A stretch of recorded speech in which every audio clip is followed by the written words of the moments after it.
اور ہندوستانیوں کے دلوں میں انگریزوں کے خلاف آگ لگا دیتا ہے۔ کملاکر بھی سیاسی جلسوں میں جاتا تھا۔ اسے میٹھی سنبھلی ہوئی متین تقریریں پسند نہ تھیں۔ ایسے موقعوں پر لوگ جمائیاں لینے لگتے تھے اور اپنی جیبوں سے خبردار ہو جاتے تھے۔ وہاں ایسی تقریریں بہت کم ہوتی تھیں، یہی غنیمت تھا۔ نفرت کے جذبات لوگ بڑی خوشی سے قبول کرتے تھے۔ محبت، رواداری، آشتی، صلح، امن کے جذبات لوگوں کو پسند نہ آتے تھے۔ اس لیے اچھے تقریر کرنے والوں کو اس نے کبھی اس غلطی کا مرتکب نہ پایا تھا۔ وہ اکثر سیاسی جلسوں میں جانے سے پہلے تقریر کرنے والے کا نام پوچھ لیا کرتا تھا۔ جب بھگو مل بھگوانی چرخے کی افادی حیثیت پر تقریر کرنے کے لیے آتے تو وہ سمجھ جاتا کہ اب اس جلسے میں کسی کی جیب کاٹنا مشکل ہوگا۔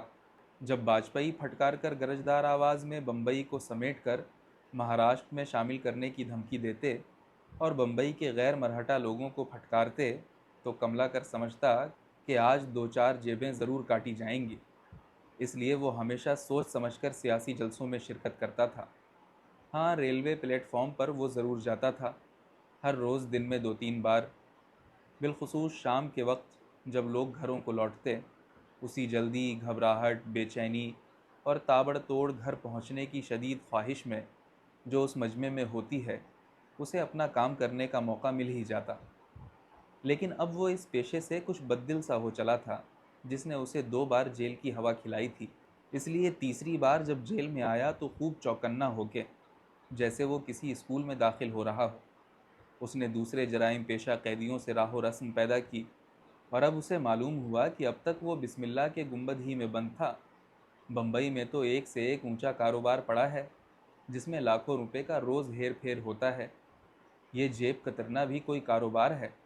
آدمی کام کرے تو لڑکیوں کے بیچنے، لانے، لیوانے، بکوانے کا کام کرے، احمد آباد سے چرس، افیم، بھنگ کی درآمد کرے، شراب کی بھٹی لگائے، کلپان میں بیٹھ کر کوکین سازی کرے، پھر چور بازار کے سودے ہیں، قمار خانے ہیں، بڑے بڑے لوگوں کی کمزوریوں سے واقف ہو کر انہیں لوٹنے کے بہانے ہیں۔ یہاں یہ جیب کترنا بھی کوئی کام ہے؟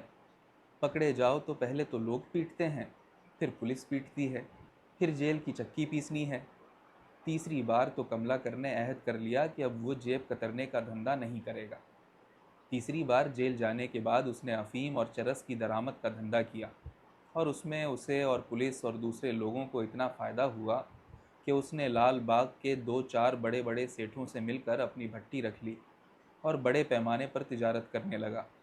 اس کے بعد وہ کبھی جیل نہیں گیا۔ 2-1 بار پولیس نے اسے تڑی پار ضرور کر دیا تھا، لیکن سیٹھوں نے مل ملا کے اسے واپس بلوا لیا۔ اب اس کی عمر 50 برس کی ہو گئی تھی۔ اس کا اپنا جوا خانہ تھا، شراب کی بھٹی تھی، افیم کا کاروبار تھا، ایک قہوہ خانہ تھا، ایک اپنا گھر تھا، موٹر تھی، بیوی تھی، 4 بچے تھے۔ اس نے اپنے گاؤں میں اپنا گھر اینٹوں کا بنوایا تھا اور وہاں زمین بھی مول لی تھی۔ لال باغ میں ہر کوئی اس کی عزت کرتا۔ وہ جدھر سے گزرتا لوگ اس کی تعظیم کے لیے اٹھ جاتے اور پھر جھک جاتے اور پھر وہ ان کے سامنے سے گزر جاتا۔ آج بھی جب وہ کھانا کھا کے گھر سے نکلنے لگا تو کئی لوگ اس کی دید کے منتظر باہر کھڑے تھے، دست بستہ۔ اس نے کھانا کھا کر اپنی چوتھی بیوی کے گال میں چٹکی لی اور تیزاب کی بوتل ہاتھ میں اٹھائے گھر سے نکلا۔ دروازے پر اس کا چھوٹا لڑکا راؤ کھڑا تھا۔ اس نے راؤ سے کہا، دادر کے ناکے کی طرف مت جانا، جدھر رنجیت فلم کمپنی کا اسٹوڈیو ہے۔ اس علاقے کے مسلمان لڑکوں سے نہ کھیلا کرو۔ تجھے کتنی بار سمجھایا ہے، اب تو نہیں جائے گا؟ راؤ نے کان پکڑ کے کہا، اب کبھی نہیں جاؤں گا دادا۔ راؤ بھی اپنے باپ کو دادا ہی کہتا تھا کہ بچپن ہی سے وہ اپنے باپ کے متعلق ہر کس و ناکس سے یہی لفظ سنتا آیا تھا۔ راؤ کو فرمائش کرنے کے بعد تیزاب کی بوتل لے کر دادا کملاکر آگے بڑھا۔ اس کے چہیتے نائب شنکر نے تیزاب کی بوتل اپنے ہاتھ میں تھام لی اور کملاکر اپنے گرگوں کے جلووں میں لال باغ کے بڑے بازار میں آ